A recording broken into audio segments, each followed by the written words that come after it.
alaikum assalam. Bai kai ina ta zaman jiran ka ban ganka ba. Sarki yaƙi haka. Ai ina nan na gama jira kawai. Na je ofin jam'iyya na je na dudduba iya duk dan adam din da yake gurin ban ganka. Mai girma kan toma na karamar hukumar mulki ta Gusau.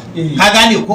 Injiniya ya hayya. Na gaya maka nace na doka mar ice bai kamata mu kasa a gwiwa ba. Tun da Allah ya bamu wannan nasara mai girma gamjin Gusau. Dauda Lawan Dare. Allah ya tabbatar masa da kujerarsa a matsayin zababben gwamnan jihar Zamfara. Ya kamata mu je gidan gwamna mu masa. Ai abin da zai baka mamaki. Mu gira ma ya doka. Wato saboda Allah tabaraka wa ta'ala ya tabbatar da alkhairi. Wannan gaskiya. Akuya an ka ganta a gurin a cikin daji tana yawo. Dare ka sana Dauda Lawan Dare. Dauda Lawan Dare. Ai baka karbuwa. Kai za mu karbuwa. Ka san cewar wato mutanen can fa za su ji kunya. Za su ji kunya kuma za su yi takaici. Na gaya musu na ce wannan bawan Allah yanda ya zo da gyaran wannan jiha ta Zamfara.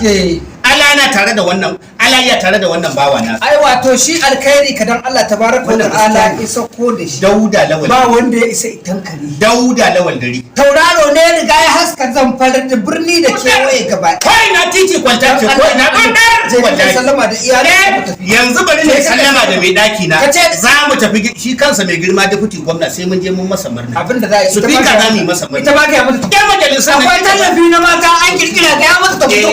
Akwai tallafi da ya mata akwai tallafi na mata. Ci gaba. Sai wa dawo da ni mu je Dauda Lawal Dare mu je.